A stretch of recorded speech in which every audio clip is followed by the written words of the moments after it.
Hello, hi everyone. Good afternoon. So my name is Akash and welcome to our board Brahmastra. That is a new series launched by Infinity Learn by Sri Chaitanya. So today we are going to learn about light chapter and from light chapter reflection of light.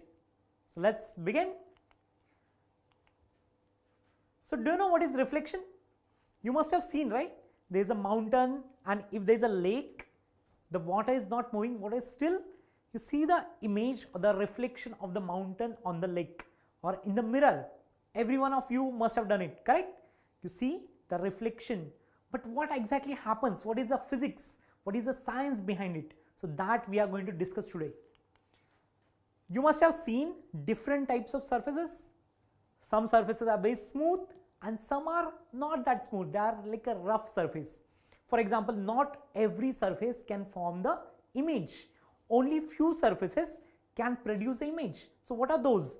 The surface which is smooth, also called as regular surfaces. For example, mirror, they can produce the image. The other surfaces, for example, wall, you don't see your image or your face in the wall, correct?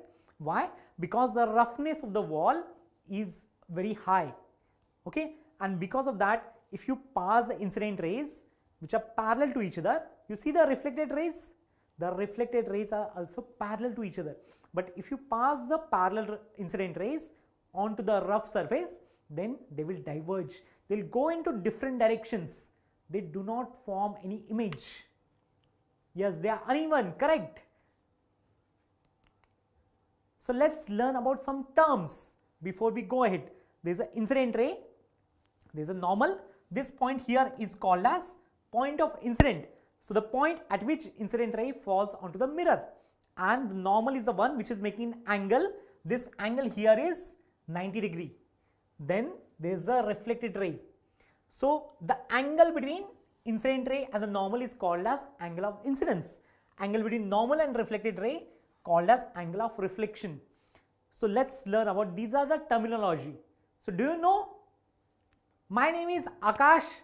Okay, I'll tell you about myself. Some of you are asking. So my name is Akash Gadekar. I am from Pune. So, and if I tell you in short about myself, I have done PhD in physics from Singapore. Before that, I was in IISER Pune. I did my masters and bachelors from IISER Pune.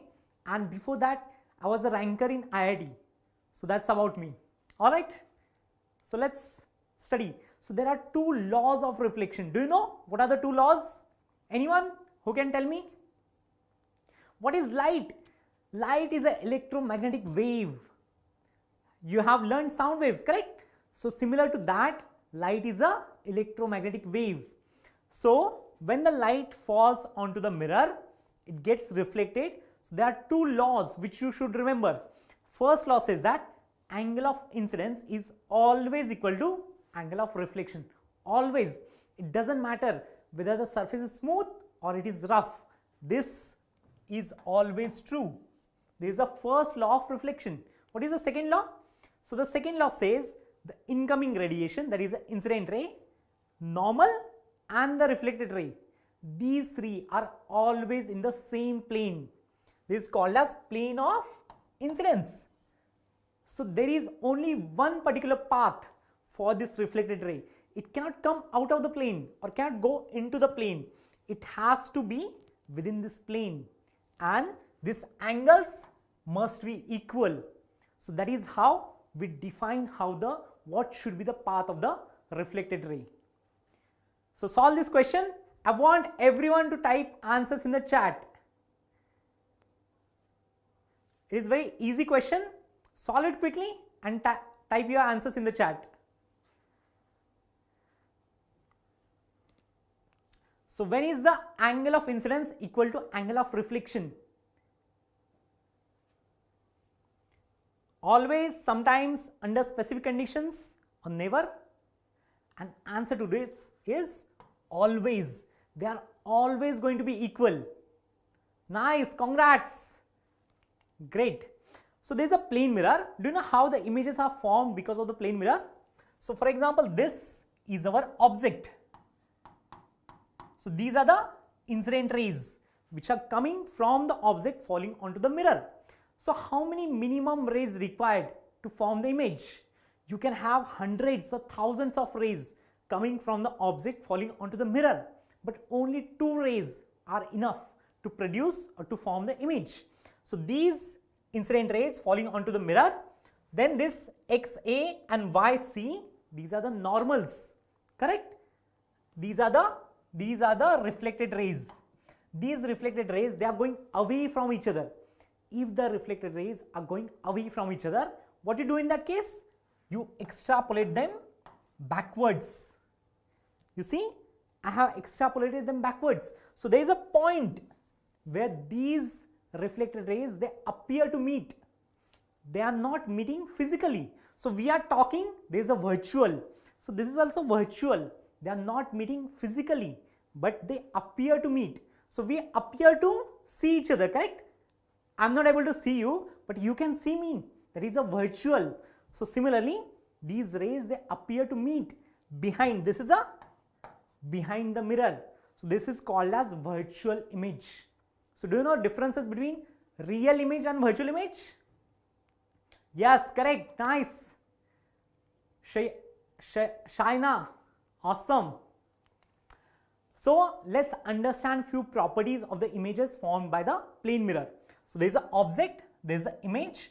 You see, this is the height of the object and this is the height of the image. What is this U and V? U is the distance of the object from the mirror and V is the distance of the object, distance of the image from the mirror. So can you tell me what are the properties of this image? First property, it is height of the image is equal to height of the object. And second property, U is equal to V. The object distance is equal to image distance. This is only possible if you have plane mirror. For other mirrors, this is not always true. Sometimes U can be greater, V can be smaller, or V can be greater, U can be smaller, correct? But for the plane mirror, they are always going to be equal. Nice. So if the height of the image is same as height of the object, do you know what is the magnification? Any idea? Any rough guess? Is the image magnified? Is it enlarged or is it diminished? No, it is neither enlarged nor diminished. The size of the image is exactly same as size of the object.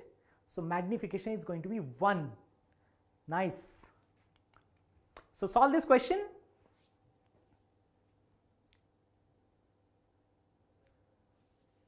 Whenever you get the correct answer, so we are going to look who is going to type the correct answer first, and in the next class I am going to take their names.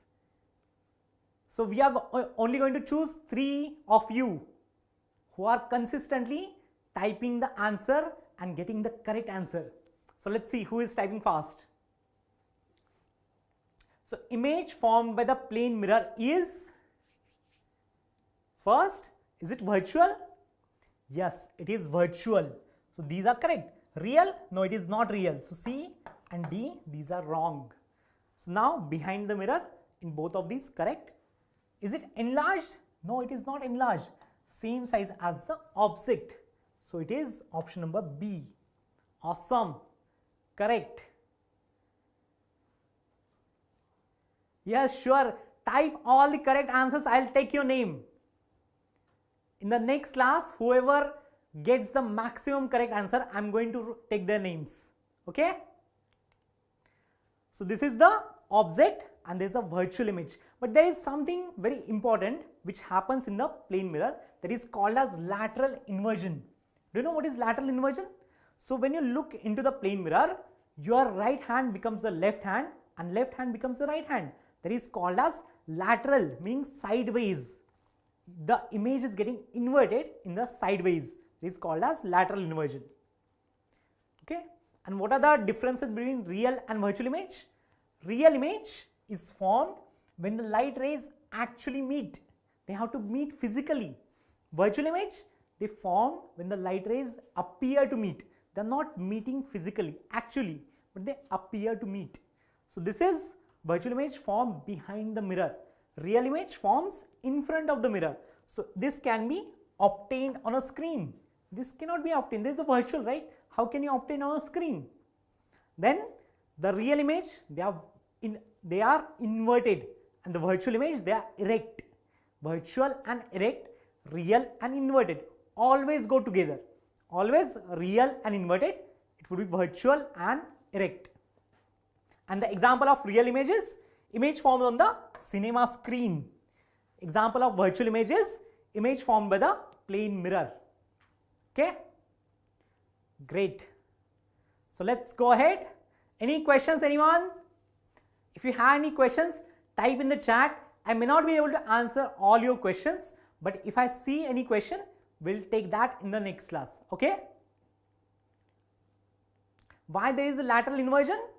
Because you see, this is getting flipped. You do the ray diagrams. So here we do the ray diagrams, but this is in a 2-dimensional. If you do the ray diagrams in the 3-dimensional, then we can prove that why there is a lateral inversion. Okay? This is due to the 3-dimensional. If you do the ray diagrams in the 3D form, then you can easily prove it is a lateral inversion. So now solve this question.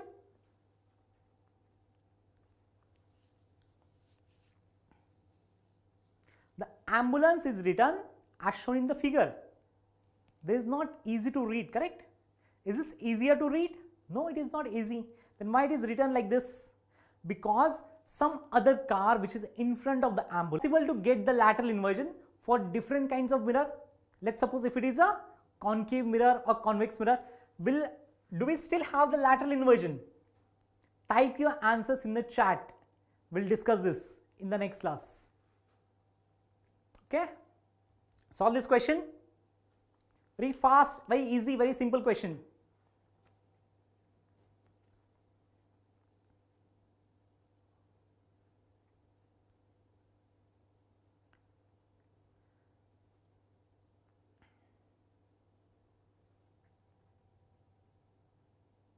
Okay. So an object of height 5 cm placed at a distance of 3 cm. So for example, if there is a mirror, there is a plane mirror, correct? The object of height 5 cm. So there is an object which is height 5 cm placed at a distance of 3 cm. So this distance here is 3 cm. So what is the nature of this image? So there is a multiple correct. So there can be more than one option correct. You have to write all the correct options. So image will form at a distance 3 cm. You know u is equal to v, and height of the object and height of the image will be equal. So now tell me what is the correct option? Image formed at a 3 cm behind the mirror. This one is correct. How about the second one? Image formed at a 5 cm behind the mirror. No, this is not correct. Image is at 3 cm. Image is erect with height 5 cm. Even this is correct. So option A and C, these are the correct options. Okay? Yes, nice. Some of you are getting correct answers. Awesome. Now let's understand what are the spherical mirrors. Do you know there are two types of spherical mirrors? Can you tell me what are the two types of spherical mirrors? So these are curved surfaces. My question to you is, are all the curved surfaces can be called as a spherical mirrors? All the curved surfaces? Answer is no. Not all the curved surfaces are going to be spherical mirrors. There are specific terms which are used to define the mirror as a spherical mirror. Sometimes it can be cylindrical mirror or it can be conical mirror. You have learned now different shapes. So not all the mirrors are spherical. So let's understand. So these are the two mirrors which are called as spherical mirrors. What are those? Convex and concave. So if the reflecting surface is outwards, it is a convex. If the reflecting surface is inwards, there is a concave. And if you pass a parallel beam of light onto this there is a concave mirror. If you pass it on a concave mirror, they will converge at a point. If you pass it on the convex mirror, they will diverge. Correct? And these are the properties required for mirror to qualify as a spherical mirrors. So what is this? So this is a sphere. So if the mirror is a part of a sphere, then it is called as spherical mirror. And this sphere will have the center. Correct? In 2 dimension we have the circle. So circle has the center. So in 3 dimension we have the sphere. So this is the center of the sphere. This point here is called as pole. So what is pole? Pole is the center of the reflecting surface. Now the distance between center of the curvature and the pole is called as radius of curvature. There is a radius of curvature, distance between center and pole. And what is this line passing through the center and the pole? This is the imaginary line. This is not the real line. This is called as principal axis. Yes, we'll come to focus. So now, earlier do you remember, if I pass the parallel beam of light onto this concave mirror, they will converge. They will converge at a point that is called as principal focus. And if you have the convex mirror, they will diverge. They appear to diverge from a single point, that is also called as principal focus for the convex mirror. Correct. So now my question to you is, how many focuses are there, or focal points are there for a mirror? Is it going to be single focal point, or there are multiple focal points? I'll give you a question. I am not giving you answer. Question is, if there is a concave mirror, and let's suppose this is the beam of light. The incident rays, they are parallel, but the incident rays are not parallel to the principal axis. Will they still going to converge? Should I give you the answer? Yes, they will converge, but not on the principal axis. So they will converge. Let's suppose if there is a principal focus, so they will converge at a point somewhere here. So this is another focus. So a mirror can have multiple focus, more than one. One is not the correct answer. It can have many different focals along this line. It can be more than one. Okay? Understood?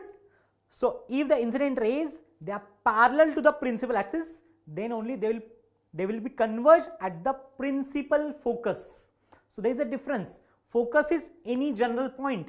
Principal focus is a point on the principal axis. Correct? So now, okay, there's something here. There is a relationship between radius of curvature and focal length. What is the focal length? Focal length is this, between the focus and the pole. This distance is half of the radius of curvature. Radius of curvature is defined by the, what is the curvature, what is the sphere, and the focus is the point where they are going to meet. The incident rays after reflection, they are going to meet at this point.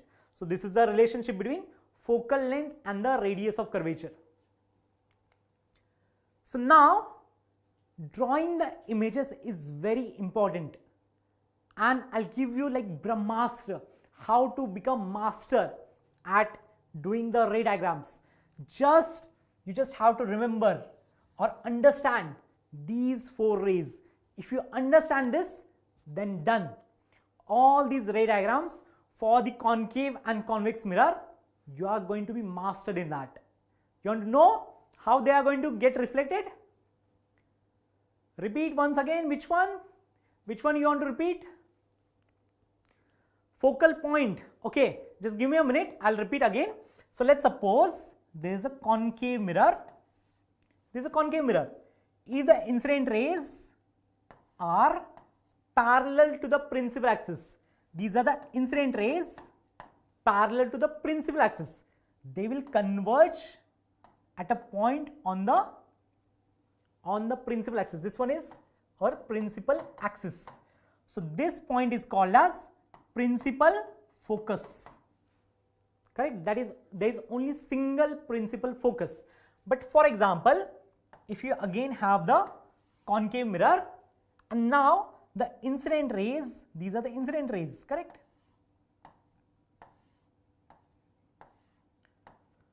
These are the incident rays, but now these incident rays are not parallel to principal axis. In that case, what happens? They will get reflected, but they will not be focused on the principal axis. They will focus at some other point. Let's suppose if this is the point principal focus, so this plane is called as focal plane. This is called as focal plane. So these reflected rays, they will be focused at a point on this. So this is also called as focus. Understood now? Awesome. You are learning something new, something interesting? Great, great. All right. So let's understand the ray diagrams. First ray, a ray which is parallel to the principal axis. After reflection, you see this passing through the principal focus. They will make an equal angle with respect to the principal axis. So at this point, if there is a center of curvature, if I join this line, this dotted line, what this dotted line is called as? Can you tell me? The line joining the center of curvature, and let's suppose there is a point X, which is point of incidence. So what is this dotted line called as? This dotted line is nothing but our normal. So this is going to be angle of incidence, this is going to be angle of reflection. They are always going to be equal. Similarly, you can do it here. If you join this line, this is going to be angle of incidence, angle of reflection. Correct? And how about here? Now the incident ray is passing through the center of curvature. So here the incident ray, can you tell me what is the angle of incidence here? Angle of incidence for this case? If the incident ray is passing through the normal, it means angle of incidence is 0 degree. It is passing along the normal, and for this case there is going to be our angle of incidence and angle of reflection. Why? Because there is a center of curvature. The line joining center of curvature and the pole, which is our principal axis, will act like a normal. Okay, nice. So now let's understand the ray diagrams for the convex mirror. These are very similar to the earlier one, very similar. Let's understand. First ray parallel to the principal axis, it will diverge and appear to diverge from the focus. Correct? Second ray, which is directed towards the focus. So after reflection, it will be parallel to the principal axis. Third ray, which is directed towards the center of curvature. After reflection, it will retrace its own path. And the fourth ray, which is directed at the pole, after reflection, it will pass, making an equal angle with respect to the principal axis. Okay, clear?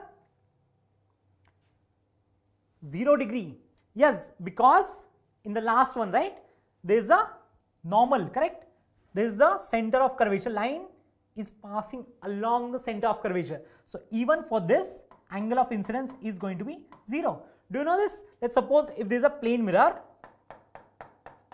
if I draw a normal, this is the normal, and if the incident ray, let's suppose the incident ray is passing along the normal.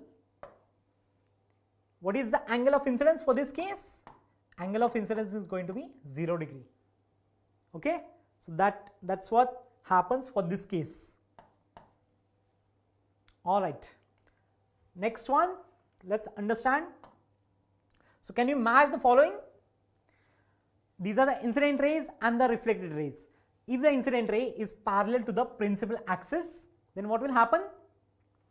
Incident ray parallel to the principal axis. After reflection, they will be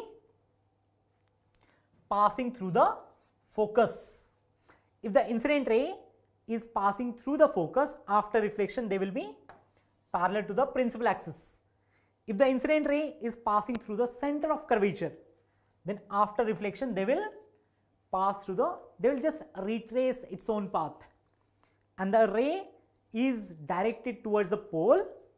It will make an equal angle with the principal axis. Correct, nice.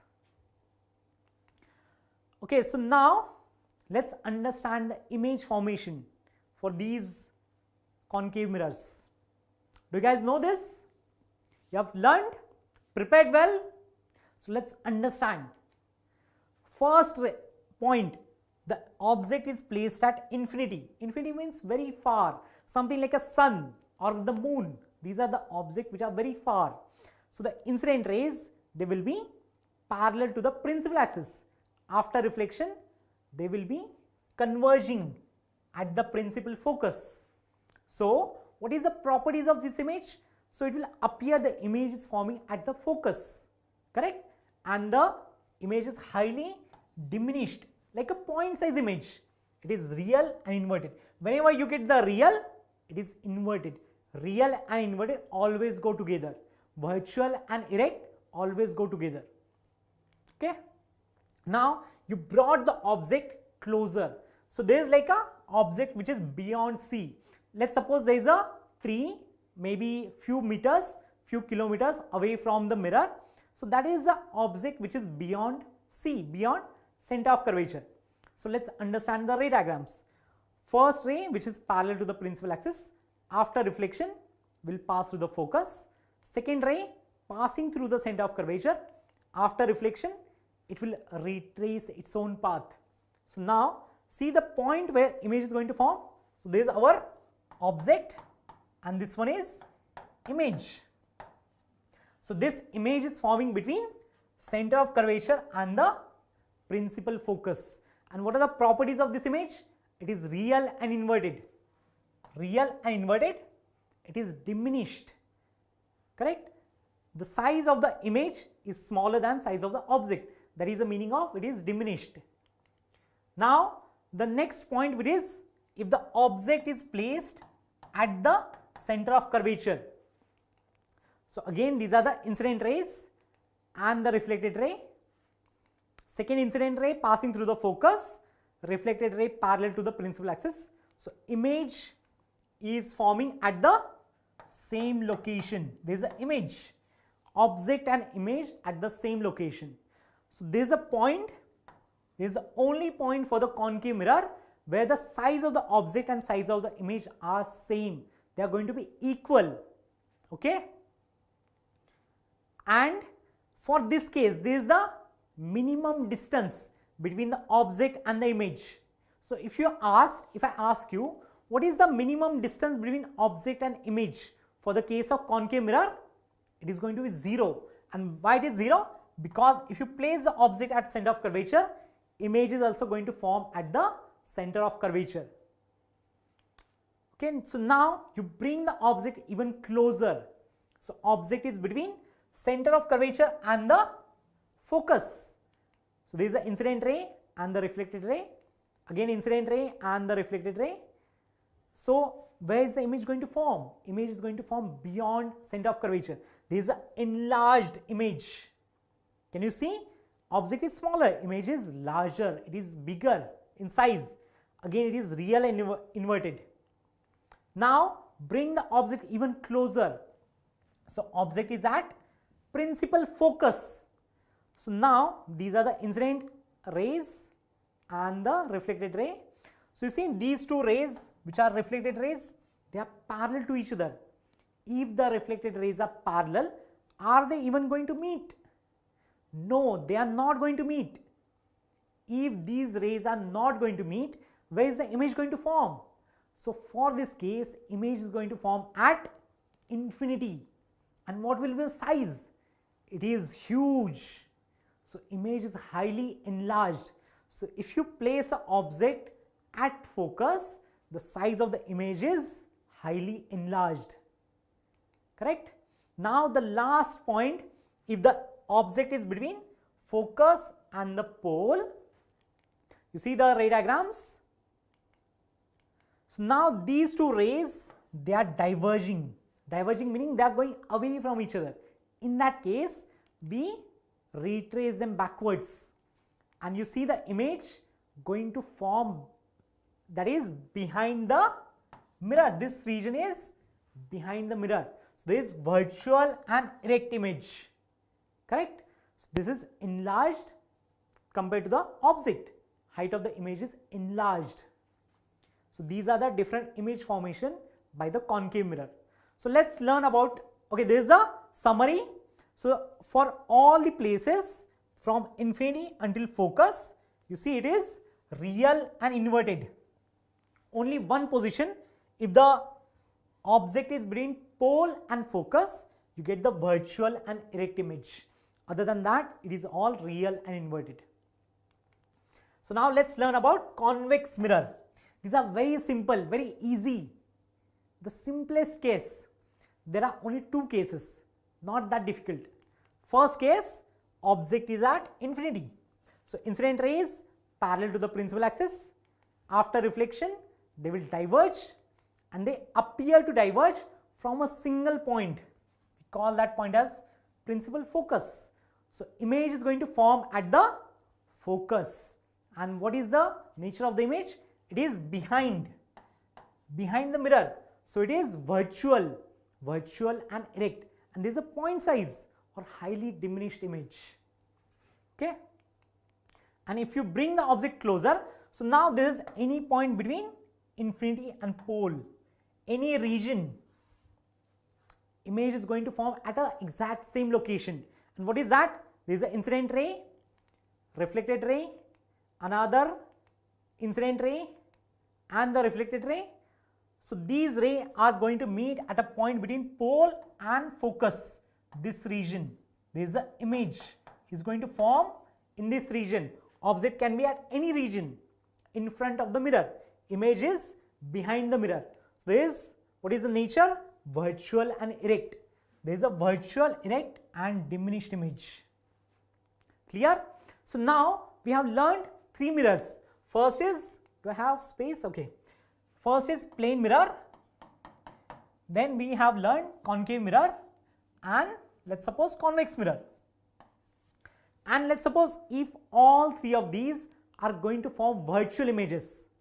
So for the plane mirror, size of the image is same size, virtual and same. For the concave mirror, it is virtual and enlarged image. For the convex, it is virtual and diminished image. Okay. So now let's learn about applications of these concave and convex mirrors. First application. So if a light source is placed at the focus, there is a focus, small light bulb kept at the focus, and it is shining towards the mirror. This is a concave mirror. So what will happen? These are the incident rays coming from the focus. So the reflected rays are parallel to each other. If the reflected rays are parallel to each other, these are all reflected rays. They will create a beam of light which is parallel to each other. So this is the beam of light which is parallel to each other. So what is the application? It has a lot of applications such as torch or headlights of the vehicles or searchlights. It is used, this property of the concave mirror is used in all these lights. Next one, if you place the object between focus and pole, we have learned this, image is enlarged. It is virtual and enlarged. Where do we use this property? We use this for the shaving mirrors, or dentists use it to see or identify the cavities in the teeth. Okay. Next application. Now the object is at infinity. Object something like a sun. So the incident rays are parallel to the principal axis and they converge at this focus, principal focus. So we use this property in solar furnace. These are called as solar furnace. So all these incident rays fall onto this concave mirror. They will get reflected and be focused at this solar furnace.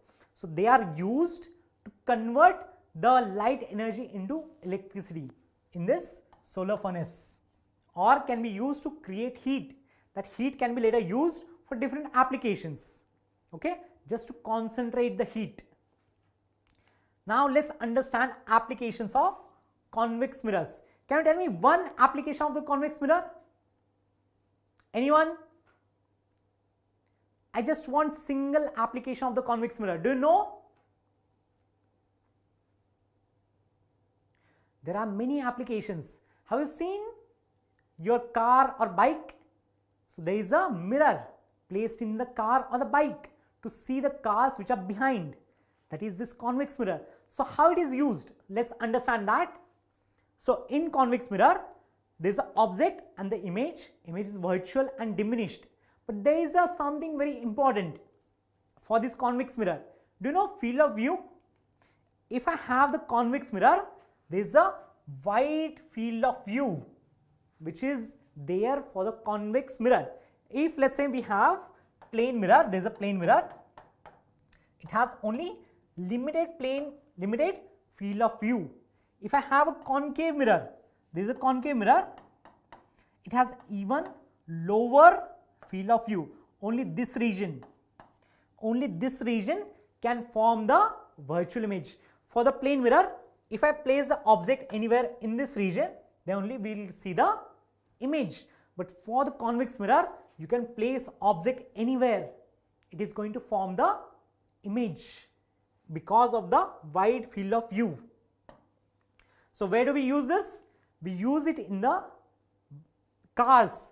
The mirror which is used in cars to observe the vehicles which are behind, rear view mirror. Correct? You see these large trees, even the mountains, the big mountains, you can get the image in this small window of the mirror. So that is the best use of the convex mirror. There are certain other applications. For example, these mirrors are used in security mirrors or parking mirrors, correct? Or blind turn mirrors. So हमें चौक पता है आपको? चौक में अगर यहाँ पे blind turn mirror रखा तो यहाँ से अगर कोई कार आ रही है, then you can observe other cars which are coming at a 90-degree angle. So these are called as blind turn mirrors. Clear है अभी तक? All right. So mirror के लिए last part.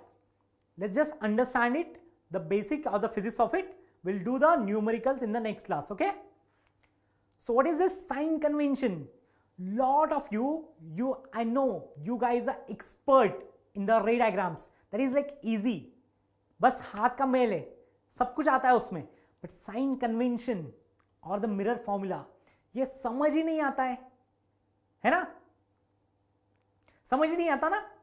Sign convention कब positive होगा, कब negative होगा, कुछ पता नहीं चलता. Does this happen to you? Hindi बेकार है ना? या मेरी हिंदी बेकार है? कोई नहीं. I'm trying, I'm learning. So let's suppose, do you know Cartesian sign convention? Let's suppose there is a y-axis and this one is x-axis. Correct? So these are the four quadrants. Quadrant number 1, 2, 3 and 4. So can you tell me what is positive in quadrant 1? In the first quadrant, x is positive. How about y? Y is also positive. In the second quadrant, x sadly becomes negative, but y, it is still positive. In the third quadrant, both of them are negative.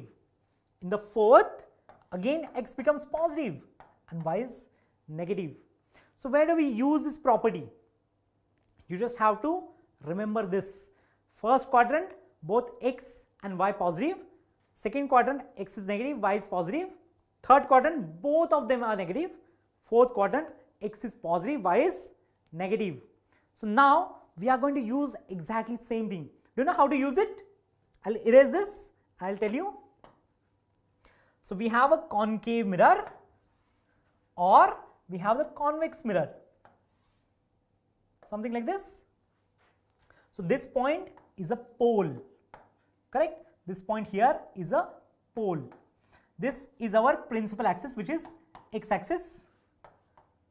Principal axis is our x-axis, but we don't know where is the y-axis here.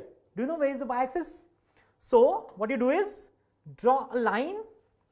This is an imaginary line perpendicular to x-axis passing through the pole. Imaginary line passing through the pole. This is your y-axis. So now can you imagine there are 4 quadrants? Quadrant number 1, quadrant number 2, quadrant number 3 and 4. Can you imagine this? If you can visualize this, there are these 4 quadrants. All your sign conventions are taken care of. You don't have to remember anything. That is the best thing about these Cartesian rules. You don't have to remember. If you go towards right, x will be positive. If you go towards left, x will be negative. If you go up, y will be positive. If you go down, y is going to be negative. That's it. This is a Cartesian rules or the sign convention. If you go in the positive direction, if you go towards right, it is positive. If you come towards left, negative. Above, positive. Below, negative. So now tell me, what do you measure along the x-axis? There are 3 quantities or 3 parameters that we measure along the x-axis. Do you know what are those? Along the x, it is u, v and focal length. U is the object distance, v is the image distance and f is the focal length. And what is the origin? This pole is the origin. So all the distances along the x-axis are measured from the pole. Now what do you measure above or below? So these are along x-axis, correct? And what do you measure along y-axis? There are 2 quantities, that is height of the object and height of the image. Either it would be above or below, and there is an angle 90 degree. So we measure all the heights from the principal axis. So if it is above, it is positive. If it is below, it is going to be negative. And there are 2 more sign conventions. Firstly, the object. We always put the object on the left. It can be any mirror. For example, concave mirror, there is the object. Object is always on the left. But does it have to be always above the principal axis? No, it doesn't have to be. Object can be below as well. So this is the object. It can be below, it can be above the principal axis. There is no such convention that object has to be above principal axis, but it has to be towards left. And because of this, this is going to be our u. So because of this sign convention, u is always negative. U is always going to be less than 0. So how about focal length? So now if you have the concave mirror, there is a point where incident rays are going to converge. So this is going to be our focal length. So now this focal length, there is a pole. Focal length we are measuring towards left. So focal length for the concave mirror is going to be negative. Focal length is negative for the concave mirror. And for the convex mirror, if it is a convex mirror, something like this, these are the incident rays, they will diverge and they appear to diverge from this principal focus. So this is the focal length. So focal length for the convex mirror is positive. You just have to understand this. You don't have to remember.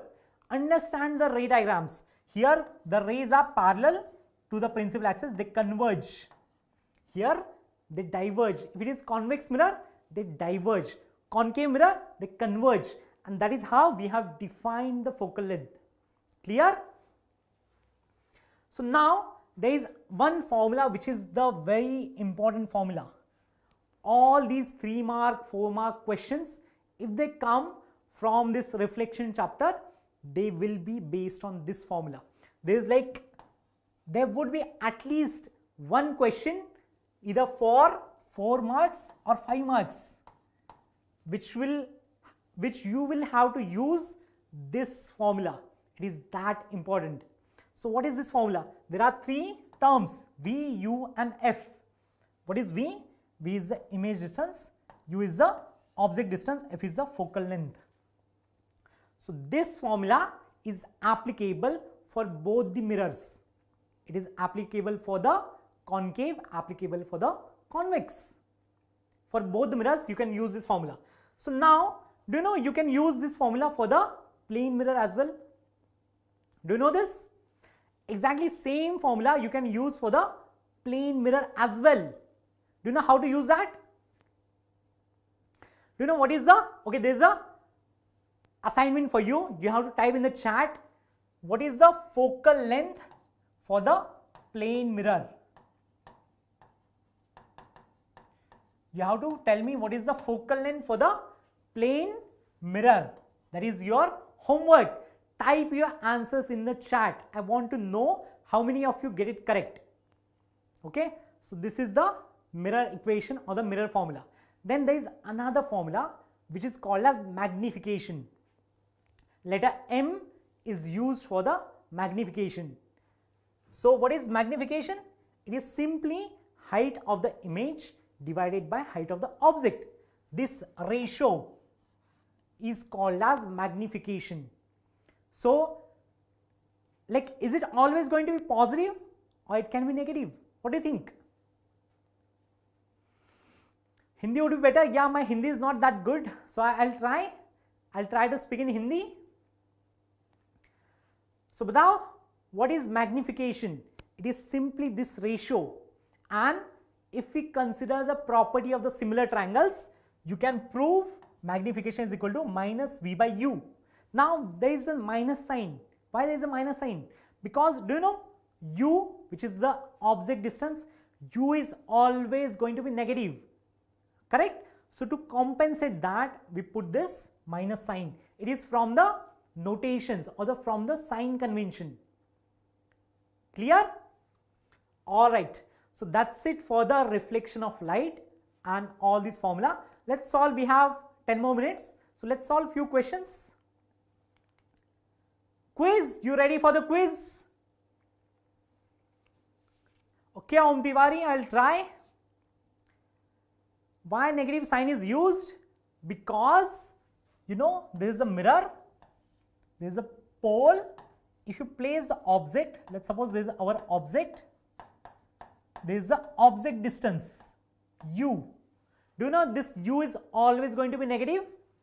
U is negative. And to compensate this sign convention of the U, we will use magnification is minus V by U. So because U is negative, so magnification will become positive for that case. Alright, solve this question. I want everyone to solve it fast. I want to know who can solve it first. Yes, pole is the center, correct. So which of the following is a part of a spherical mirror? First option is pole. Is the pole part of the spherical mirror? Yes. But how about other three? Center? Center is somewhere here. It is not the part of the spherical mirror. Radius of the curvature? Again, not part of the spherical mirror. Third one, principal axis. Principal axis is the imaginary line. Again, not part of the spherical mirror. So only correct option is pole. Nice. Alright, next one. Solve this fast.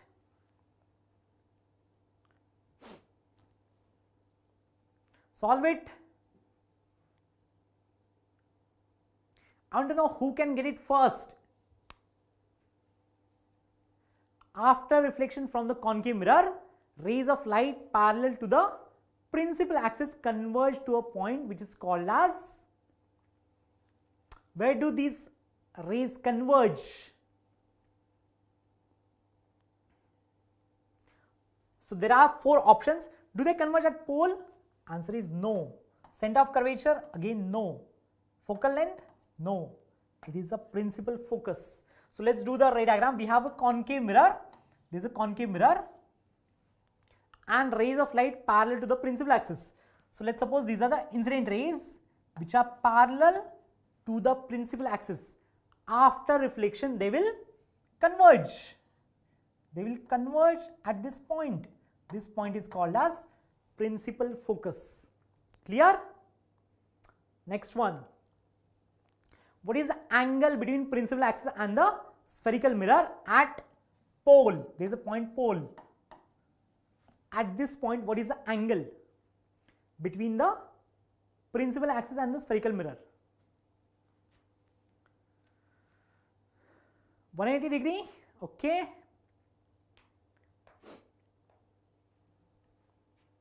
So here we need to use little bit of maths. Some properties of the which we have to borrow from the maths. Do you know which property? Let's suppose we have the circle. Circle समझ में आता है आपको? तो circle में if there is a center of the circle and this point on the circle, if I join these 2 points, what is this? This is a radius. Correct? If I extrapolate this back out of the circle, this is called as secant. There is a name. I don't know whether you guys have learned, but now at this point, draw a line which is perpendicular to the radius. This line is called as tangent. Do you know this? Tangent? So tangent is a line which is perpendicular to the circle and it is passing through a single point. So now, what do you think? What is the correct option? Yeah, some of you got it correct. Nice. Shaina, correct. Yes, correct. It is 90 degree. So in this case, what is the radius? Do you know there is a center of curvature here? So if you connect center of curvature to the pole, this line is nothing but our radius. So if I draw a tangent here, so what is this angle? This angle is 90 degree. So that is the angle between the spherical mirror and the principal axis. It should be 90 degree. Alright, last few questions. Okay, anyways, solve this. Very simple, very straightforward.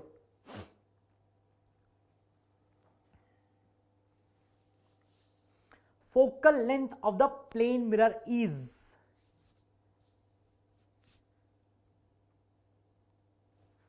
Do you know how the plane mirror looks? Let's suppose this is the plane mirror, correct? This is a plane mirror.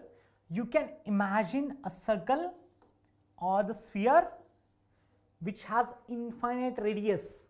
So if we try to calculate this radius of the curvature, it is going to be infinite for the plane mirror. Plane mirror is a part of a circle, a part of the sphere which has radius of curvature to be infinite. Yes? And what is the relationship between focal length and the radius of curvature? So we know focal length is radius of curvature by 2. But radius of curvature is infinite. So it is infinity divided by 2. Infinity divided by 2 is going to be infinite. So what should be the answer? Focal length of a plane mirror is infinity. Correct. Solve this. Last 5 minutes. Who can solve it fast?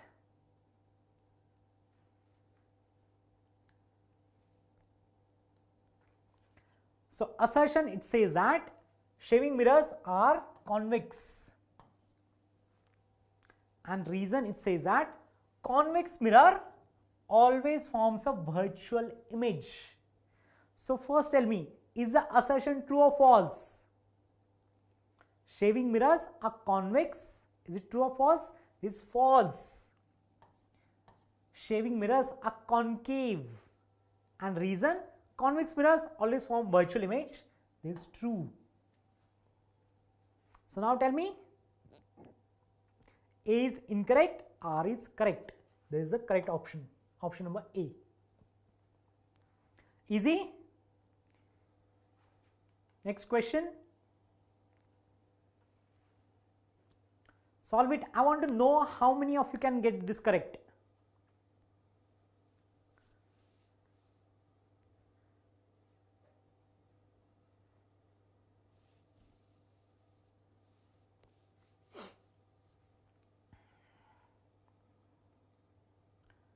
Okay.